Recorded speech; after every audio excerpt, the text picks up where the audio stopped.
In the mist-shrouded valleys of ancient Scotland, the kingdom of Glenmore was under siege, not by any man or beast, but by the sinister forces of the earth itself, malevolent gnomes, who had risen from their underground lairs, and a dragon, Ailech, whose fiery breath scorched the land. Sir Caelan, the last knight of Glenmore, stood atop the castle's crumbling walls, his heart heavy with the burden of salvation.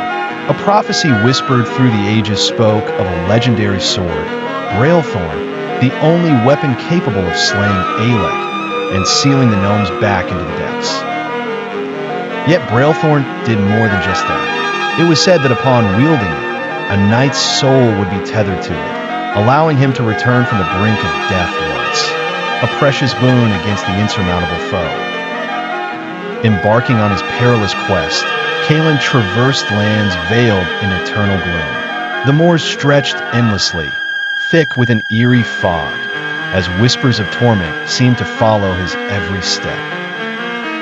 The gnomes, spiteful and cunning, laid traps filled with treacherous illusions, meant to ensnare his mind. But Caelan, steeled by duty and driven by the specter of failure, forged onward. Deep within the haunted groves of Braelthorn, Caelan finally encountered the Keeper of Secrets, the ancient druidess, Malevolent. Her voice, crackled with the weight of centuries, guided him to the resting place of Braelthorn. In a chamber beneath an obsidian monolith, guarded by shadows that seemed to pulse with life, he found it.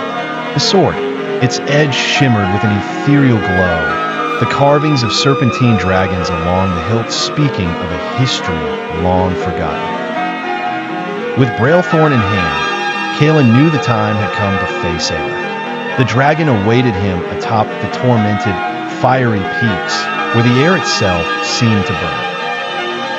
Below, the gnomes watched with eyes alight with malice, their war chants echoing through the stone canyons. The battle was furious and relentless. Ailech's scales deflected ordinary weapons with ease, but Braelthorn sang through the air, cleaving into the beast's thick hide.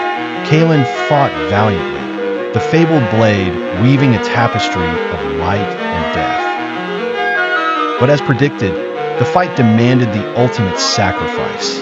Caelan fell, a burst of dragon fire consuming all. Yet, as promised by legends, his soul returned tethered by the sword, rising from the ashes reborn. In a final desperate push, imbued with renewed fury, Caelan struck true, vanquishing Ailech. The gnomes, robbed of their leader, fled in chaos, their power waning. Glenmore, though scarred, stood free once more, its lands given breath by the sacrifice of its last knight. Sir Caelan, now guardian of Braelthorn, wandered the lands, a hero at twilight, always prepared for when darkness might rise again.